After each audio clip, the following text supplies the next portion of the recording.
अभी आप लोग देखे होंगे क्वेश्चन नंबर हम लोग फर्स्ट वीडियो में इनकम फ्रॉम प्रोफेशन के विषय में समझाएं और क्वेश्चन नंबर आपको हम 14 भी समझा कर आपको भेजे हैं। अब हम लोग क्वेश्चन नंबर 15 समझेंगे और ध्यान से सीखेंगे इस क्वेश्चन को बनाना कैसे कैसे आपको।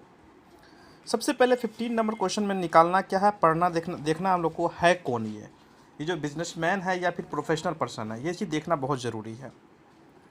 Ramakrishna is a charter accountant, साफ लग रहा है वो प्रोफेशनल पर्सन है, उसका इनकम एंड एक्सपेंडिचर अकाउंट बना हुआ है। ठीक है, तो रामकृष्ण के पास जो है क्या क्या इनकम है, उसका प्रोफेशनल इनकम, इस चीज़ को नोटिस करना सबसे ज़्यादा ज़रूरी है। उसका प्रोफेशनल इनकम यहाँ पे क्या क्या होगा, तो चलिए रामकृष्ण का प्रोफेशनल इनकम देखते हैं हम लोग।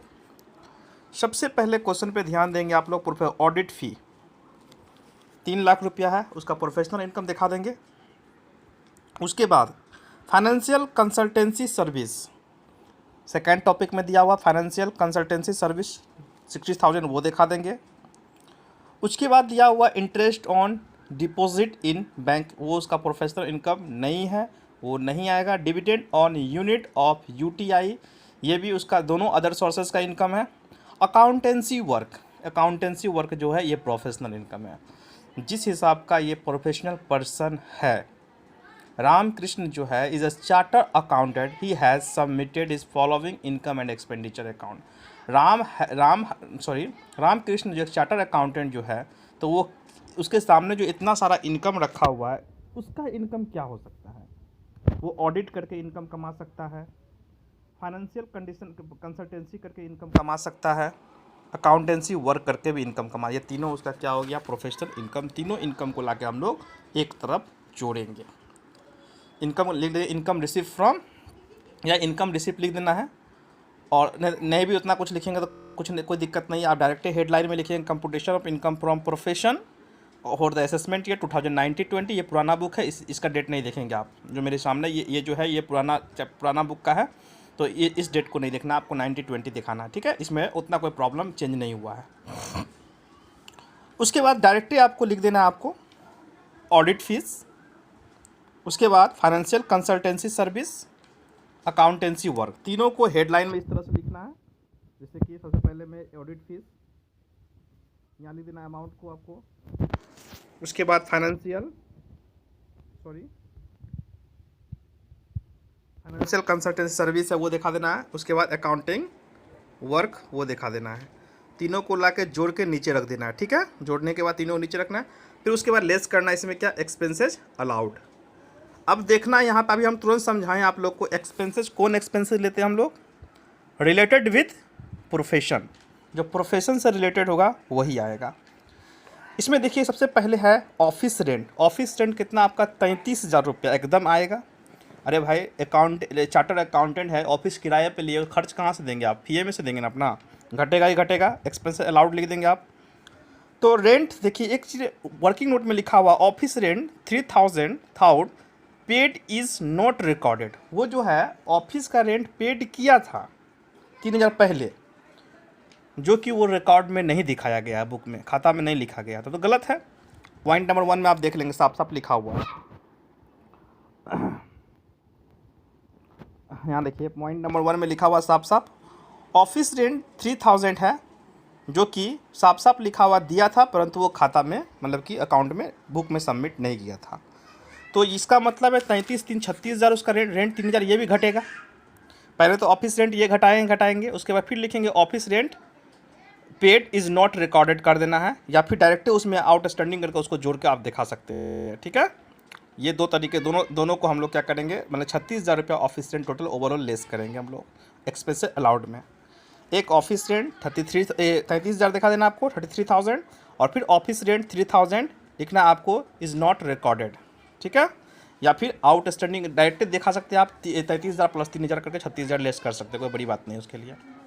स्टाफ का सैलरी एकदम आएगा, पूरा का पूरा स्टाफ का सैलरी, वो ऑफिस का खर्चा, चैरिटी नहीं आएगा, गिफ्ट टू रिलेटिव नहीं आएगा। और एक है आपको सब्सक्रिप्शन फॉर जर्नल जो है आएगा, जर्नल शुल्क, मतलब कि कह सकते हैं जर्नल एक्सपेंस हो गया ये। सामान्य खर्च एकदम आता है, इस सामान्य खर्च वही अदर एक्सपेंस के अंतर्गत आ गया आपका, जो कि आप पार्ट 2 के अकाउंट में ही पढ़े होंगे। एकदम आएगा। ड्राइंग पर्सनल एक्सपेंस आता है। कार एक्सपेंस पे चले नोटिस करते हैं। कार एक्सपेंस में क्या लिखा गया है? कार एक्सपेंस दिया हुआ आपके प्रश्न में कितना लिखा हुआ कार एक्सपेंस? देखिए कार एक्सपेंस है आपके सवाल में 24,000 रुपये का कार एक्सपेंस है।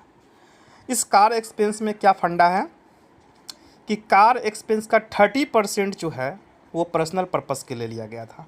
तो इसका मतलब 75% ही ऑफिस रिलेटेड है, तो इसका 75% ही दिखाएंगे, अलाउेबल में आ जाएगा। तो कार एक्सपेंस 75% ही दिखाना आपको, 30% पर्सनल एक्सपेंस पे चला जाएगा। कोई दिक्कत? उसके बाद आपको मेरे ख्याल से हाउस होल्ड एक्सपेंस नहीं आएगा, NSC परसेज नहीं आएगा, नेट सरप्लस तो खैर आएगा ही नहीं बस। और एक हाँ और कुछ भी नहीं। और एक चीज़ देखिए पॉइंट नंबर 2 में depreciation of car during the year, 1 साल का डिप्रिसिएशन दिया हुआ 6,000 रुपया।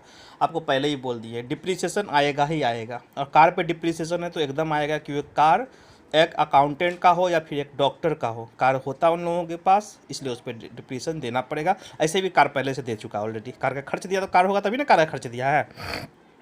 30% पर्सनल एक्सपेंस है, तो यानी कार भी 30% है। कार का खर्च यानी कि ओवरऑल कार पे जितना भी चीज़ होगा सारा का सारा जो होगा 30% पर्सनल में चला जाएगा। कार हो, कार का भी 30% पर्सनल है, कॉस्ट ऑफ कार का। डिप्रिसिएशन ऑफ कार का भी 30% पर्सनल चाहिए, कार एक्सपेंस भी 30% पर्सनल है। यानी कि कार में कितना 75% कार का डिप्रिसिएशन भी चार्ज होगा। एंड डिप्रिसिएशन और कार भी कितना दिखाएंगे हम लोग? 75%। जब कार को 30% अपने पर्सनल में रखा है तो कार पर डिप्रिसिएशन का भी 30% अपने पर्सनल में ही रखेगा वो। 70% कार पर डिप्रिसिएशन भी चला। डिप्रिसिएशन ऑन कार कितना दिखाएंगे? 70%। क्लियर? फिर से एक बार हम शेड्यूल वाइज समझा देते हैं। इनकम साइड में पहले लिख देना, जोड़ देना आपको audit fees, financial consultancy service, accountancy work. Expense allowed में क्या क्या आ जाएगा? ऑफिस रेंट 36,000 आ जाएगा आपका, स्टाफ सैलरी पूरा आ जाएगा, सब्सक्रिप्शन फॉर जर्नल, एक तरह का जर्नल एक्सपेंस होता है ये। कार एक्सपेंस 75% आ जाएगा, डिप्रिसिएशन और कार वो भी 75%, 36,000 का आ जाएगा। आप लेस करेंगे, इनकम फ्रॉम प्रोफेशन आपका कंप्लीट सॉल्व हो जाएगा। ये तो हो गया आपका क्वेश्चन नंबर। अब हम लोग 16 को पढ़ेंगे, क्वेश्चन नंबर 16 को देखेंगे। 16 नंबर क्वेश्चन भी बड़ा बढ़िया क्वेश्चन और बड़े मज़ेदार क्वेश्चन है, टाइम टेकिंग क्वेश्चन भी है ये। देखिए क्वेश्चन नंबर 16 में रिसीट एंड पेमेंट का पहले मिस्टर जो लिखा हुआ है ज्योति, श्रीमती ज्योति जो है is a registered medical practitioner है, यानी कि मेडिकल का वो प्रैक्टिस कर रही है, एक तरह का डॉक्टर कह सकते हैं उसको हम लोग, मतलब डॉक्टर का प्रैक्टिस कर रही है वो। अब चलो उसका इनकम क्या क्या हो सकता है उस पर नोटिस करना हम लोग को। देखो रिसीट एंड पेमेंट अकाउंट बना हुआ, याद रहे इनकम क्लोजिंग बैलेंस जहाँ आपको मिल गया ये तो समझ लेना कि रिसीट एंड पेमेंट अकाउंट बना हुआ है, इनकम एक्सपेंडिचर नहीं बना हुआ है आपका, तो उससे कोई फ़र्क नहीं होगा आपका। रिसिप्ट साइड में नोटिस करेंगे कौन कौन इनकम है। देखिए रिसिप्ट साइड में इनकम क्या क्या हो सकता है? सेल्स ऑफ मेडिसिन इनकम है उसका, कंसल्टेशन फीस इनकम है उसका, विजिटिंग फीस इनकम है उसका, ओपनिंग बैलेंस तो आएगा नहीं, बैंक लोन आएगा नहीं, इंटरेस्ट ऑन इन्वेस्टमेंट वो इसका इनकम हो ही नहीं सकता है, और उसके बाद रेंट फ्रॉम प्रॉपर्टी इनकम है, sales of building, sales of furniture, ये सब इनकम नहीं हो सकता उसका। तो उसका इनकम, एक डॉक्टर का इनकम क्या क्या हो सकता है आपका? इसमें 3 चीज़, sales of medicine, consultation fees और विजिटिंग फीस, ये तीनों आपका क्या हो गया? इनकम। तीनों को ला के हम लोग क्या करेंगे? एक साइड जोड़ देंगे। अब एक्सपेंस अलाउड में क्या क्या आएगा नोटिस कीजिए। एक्सपेंस अलाउड को देखेंगे हम लोग। एक्सपेंस अलाउड में आपका आ जाएगा सबसे पहले cost of medicine. Cost of medicine मतलब वही हो गया मेडिसिन परचेज, ऊपर में दिया हुआ 20,000 पूरा का पूरा चला जाएगा। उसके बाद आपका आ जाता है कार एक्सपेंस को नोटिस करेंगे। कार एक्सपेंस है कितना? ध्यान दीजिएगा, कार एक्सपेंस आपका जो है, देखिए यहाँ पे थोड़ा सा बड़ा करते हैं उसको। कार एक्सपेंस दिया हुआ है आपके सवाल में 1800 रुपया कार एक्सपेंस है। 1800 रुपया मेरा कितना है? कार एक्सपेंस 1800 रुपया है। पॉइंट नंबर देखेंगे हम लोग, पॉइंट नंबर दिया हुआ आपके फर्स्ट पॉइंट में 1/3 car expense are personal expense, यानी कार का जो 1/3 भाग वो व्यक्तिगत खर्च के लिए प्रयोग किया है। पॉइंट नंबर 1 में साफ लिखा हुआ है, तो इसका मतलब 2/3 ही उसका ऑफिस के लिए हुआ। तो हम लोग कार एक्सपेंस करके 2/3 निकाल कर उसका 1200 दिखा देंगे। 1800 का 2/3 1200 होगा। सैलरी पूरा का पूरा ऑफिस का खर्चा है, आप कॉस्ट में आइएगा तो पढ़ लीजिएगा, सैलरी ऑफिस के खर्च में आता है, पूरा का पूरा दिखा देंगे। रेंट ऑफ डिस्पेंसरी मतलब ये हुआ दवा का किराया, मतलब कि दवा जो दवा खाना है उसका किराया। तो जब वो मेडिकल का प्रैक्टिस कर रही है तो ऑटोमेटिक है वो उसका खर्च हो गया। वो रेंट ऑफ मतलब कि दवा खाना जो होता है उसका किराया दे रहा है तो ऑटोमेटिक है उसका खर्च हुआ। प्रोफेशनल खर्च हो गया वो तो आ जाएगा पूरा का पूरा, वो भी जितना दिया हुआ है। जर्नल एक्सपेंस, वही जर्नल एक्सपेंस हो गया, अदर एक्सपेंस के अंतर्गत ये पूरा का पूरा आ जाएगा, जर्नल एक्सपेंस भी कंप्लीट आ जाएगा। पर्सनल एक्सपेंस नहीं आएगा, लाइफ इंश्योरेंस पे ये personal expense. Interest on bank loan, देखिए इंटरेस्ट ऑन बैंक लोन एक चीज़ याद रखना हमेशा, इंटरेस्ट ऑन बैंक लोन आता नहीं है, लेकिन आपको इंटरेस्ट ऑन बैंक लोन के विषय में नहीं लिखा हुआ रहे तो इंटरेस्ट ऑन बैंक लोन के विषय में लिख देना है पर्सनल पर्पस के लिए ही लिया जाएगा। इंटरेस्ट ऑन कैपिटल नहीं आता, इंटरेस्ट ऑन बैंक लोन को हम लोग पर्सनल पर्पस में लेकर चलेंगे। इंटरेस्ट ऑन लोन नहीं दिखाएंगे, इंटरेस्ट ऑन बैंक लोन वहाँ पे कर देना है, आपको नोट देकर लिख देना है assume taken for professional purpose, professional purpose के लिए वहाँ पे लिया गया है। ये चीज़ आपको नोट देके क्लियर करना पड़ेगा, जो कि यहाँ क्लियर नहीं लिखा हुआ है, लेकिन आप क्लियर कर देंगे वहाँ पे नोट देके मान लेना पड़ेगा कि टेकन फॉर पर्सनल पर्पस, वो भी आ जाएगा। उसके बाद देखिए आपको दिया आपको प्रॉपर्टी इंश्योरेंस, वो आएगा नहीं, फिक्स डिपॉजिट आएगा नहीं, क्लोजिंग बैलेंस आएगा नहीं। अब देखो क्या क्या आ जाएगा उसके अलावा। डिप्रिसिएशन पे गौर कीजिए, पॉइंट नंबर लास्ट में देखेंगे, लास्ट पॉइंट को ध्यान से देखना आपको। पॉइंट नंबर 2 को भी देख लेना। पॉइंट नंबर 2 में लिखा हुआ है वो संपत्ति के विषय में चर्चा किया है, जो कि आपका इसका मतलब आपको प्रोफेशनल इनकम के विषय में कहीं पर चर्चा ही नहीं है, पूरा का पूरा एसेट्स के विषय में लिखा है, तो हम लोग इसमें इसका कोई यूज नहीं होगा इसमें। पॉइंट नंबर 3 में लिखा हुआ rate of depreciation on car and surgical equipment 15%। तो अब चलो मोटर कार कितना दिखे, मोटर कार 12,000 है मोटर कार 12,000, उसका 15% डिप्रिसिएशन ऑन कार जो दिखाएंगे 15%, 12,000 का 15% 1,800 निकल जाएगा। तो 1,800 जो निकला 12,000 का पूरा निकला, लेकिन याद रहे पॉइंट नंबर 1 को नोटिस करते हुए चलना हो। पॉइंट नंबर 1 में लिखा हुआ है उसका 1/3 जो पर्सनल पर्पस के लिए है, यानी 1,800 रुपये डिप्रिसिएशन भी पर्सनल पर्पस में चला जाएगा, 1/3 इसका है।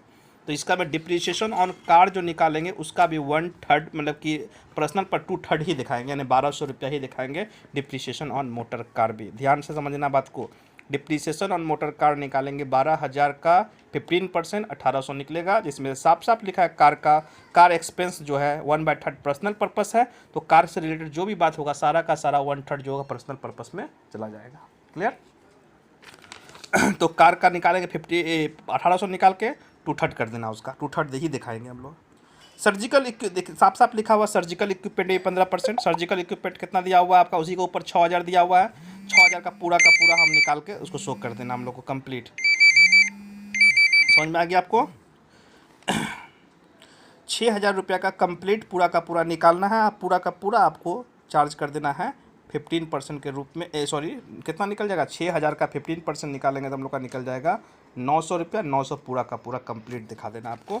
आपका इसका भी आंसर कंप्लीट आ जाएगा, आपको जरा सा ये प्रॉब्लम नहीं होगा। इसको भी सॉल्व करके हमको तुरंत अभी भेजेंगे। क्लियर?